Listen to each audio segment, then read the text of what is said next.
لوگ اس معاملے میں بہت زیادہ غلطی کا شکار ہے. بس میں آپ سے مختصر وقت میں رخصت چاہوں گا. لوگ بے حیا کہہ دے، ممکن ہے میری اس گفتگو کو سن کر، لیکن واللہ بے حیائی کی بات نہیں کرنے چلا بلکہ دل کا درد پیش کرنے چلا. کوئی بے حیا کہے تو لاکھ کہہ دے، اس لیے کہ شوق نہیں ہے، مجبوری کہلوا رہی ہے.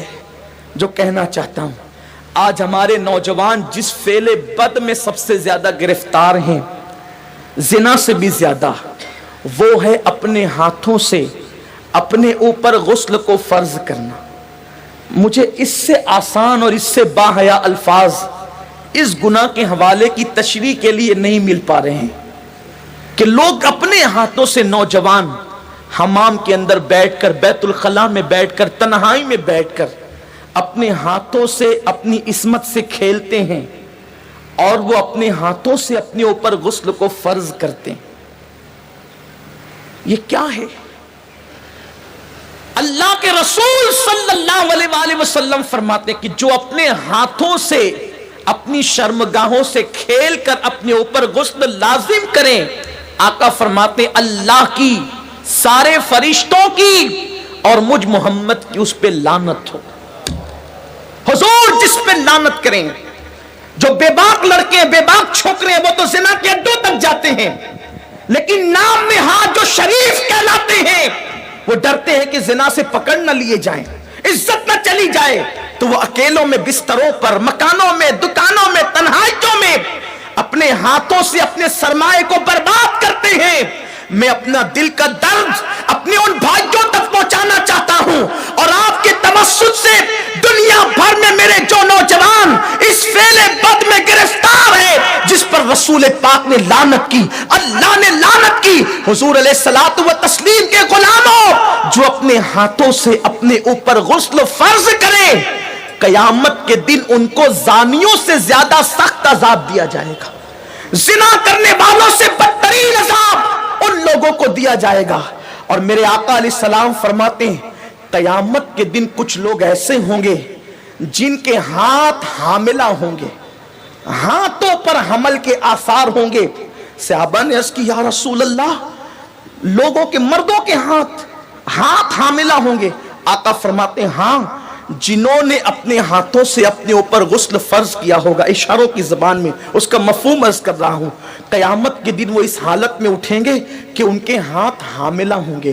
اور یاد رکھنا، ایسا کرنے والے ان کے چہروں پر پھٹکار برستی ہے، آنکھوں کے ارد گرد کالے کالے ہلکے پڑ جاتے ہیں، گڑے پڑ جاتے ہیں، آنکھیں اندر کو دھنس جاتی ہے، زندہ رہ کر بھی انسان مردہ نظر آتا ہے. اور اگر 1 مہینے تک یہ فعل بد کر لیا، ساری زندگی اس کی عادت پڑ جاتی ہے. ایک وقت تو وہ آتا ہے کہ انسان شادی کے قابل نہیں رہ جاتا.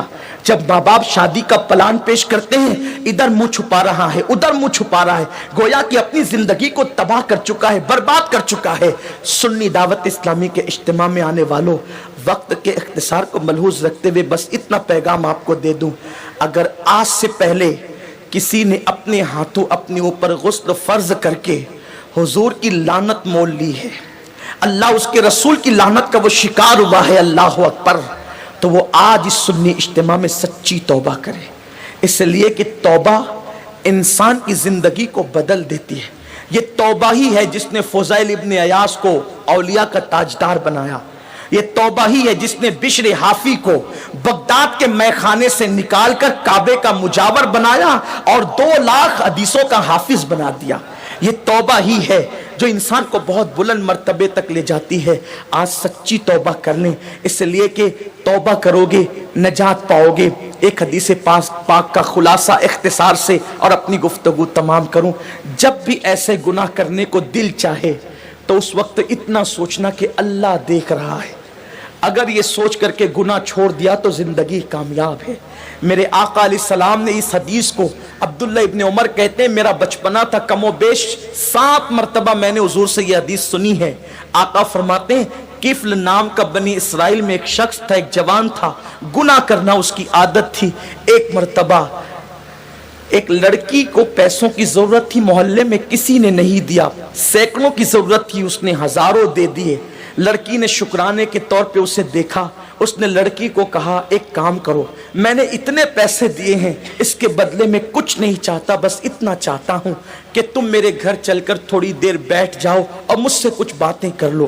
لڑکی چلی گئی، اس نے ساری کھڑکیاں اور دروازے بند کر دیے اور لڑکی کے ساتھ بیٹھ کر باتیں کرنے لگا۔ جب کھسک کر کے آگے گیا تو لڑکی کے بدن پر کپ کپی طاری ہو گئی، وہ اٹھ کر کھڑی ہو گئی۔ اس نے پوچھا اے لڑکی، تیری مدد کسی نے تو نہیں کی، پھر آخر اس کھڑکی دروازوں کے بند ہونے کے بعد تو کس سے ڈرتی ہے؟ تو لڑکی نے جواب دیا کہ کوئی نہیں دیکھ رہا ہے، کفل تو نے 1000 بار ایسے کام کیے ہوں گے، لیکن آج سے پہلے میں نے ایسے کوئی کام نہیں کیا۔ مجھے ڈر لگتا ہے اگر قیامت میں میرا اللہ مجھ سے پوچھے گا تو نے یہ گناہ کیوں کیا، تو میں رب کی بارگاہ میں جواب دینے کی طاقت کہاں سے لاؤں گی؟ میں اللہ کو جواب نہیں دے سکتی، اس لیے میں ڈر رہی ہوں، وہ مجھے دیکھ رہا ہے۔ کفل نے کہا اگر وہ دیکھ رہا ہے تو تو یہاں سے چلی جا۔ لڑکی چلی گئی، ادھر لڑکی گھر سے باہر نکلی، ادھر موت کا فرشتہ گھر میں داخل ہوا، کفل کی روح نکالی۔ اللہ اکبر! یعنی اگر کفل گناہ سے نہ بچتا تو کس حالت میں اس کو موت آتی، ذرا سوچیں۔ بستروں پہ لیٹ کر اپنے اعضاء سے کھیلنے والوں کو میں پوچھنا چاہتا ہوں، گندی تصویریں دیکھ کر اپنے اوپر غسل فرض کرنے والوں کو پوچھنا چاہتا ہوں، زنا کے مناظر دیکھ کر اپنے جذبات پہ بے قابو کرنے والے میری قوم کے جوانوں سے، میرے بھائیوں سے پوچھنا چاہتا ہوں، میں اپنے قوم کے مستقبل کو کتنا تاریک دیکھوں۔ جو قوم کبھی مصلی پر رات گزارتی تھی، پاک آنکھوں کو رو رو کر کے پاک کرتی تھی، آج اس قوم کے جوان بستروں پہ ناپاک ہو رہے، اپنے ہاتھوں سے ناپاکی کو خرید رہے۔ اللہ اکبر! سوچو اگر اسی حالت میں موت کا فرشتہ آ گیا اور موت آ گئی تو اللہ کو کیا جواب دو گے؟ کیا منہ دکھاؤ گے رب کی بارگاہ کے اندر؟ اللہ اکبر! کفل جیسی وہ لڑکی گھر سے باہر نکلی، موت کا فرشتہ آیا، کفل کی روح نکالی اور کفل مر گیا۔ جنگل کی آگ کی طرح یہ بات پھیل گئی پورے محلے میں، کفل مر گیا مر گیا مر گیا۔ کچھ عابدان اور زاہدان نے خشک نے باتیں کی، اتنا پاپی تھا، پتہ نہیں اس کا منہ کیسا ہو گیا ہوگا۔ ایسے میں کسی نے کہا کچھ بھی تھا لیکن کلمہ پڑھنے والا تھا، اس کی میت میں جانا تو پڑے گا۔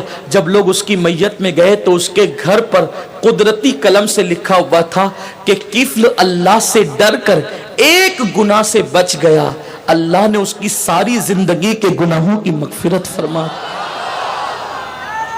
آؤ ہم بھی سچے دل سے توبہ کر لیں، رب کو منا لیں۔ زندگی کا کوئی بھروسہ نہیں، اور اتنے بڑے اجتماع میں آئے ہو، میں تو بس اتنا کہتا ہوں یہاں سے جاؤ تو یہ عزم لے کر جاؤ، انشاءاللہ نہ گناہ کریں گے نہ گناہ کرنے دیں گے۔ اپنے علاقوں میں جا کر سنی دعوت اسلامی کی شاخیں قائم کریں گے، برکات شریعت کا درس دیں گے، اجتماعات کریں گے تاکہ ہمارے نوجوان گناہوں سے بچ سکے۔ ممکن ہے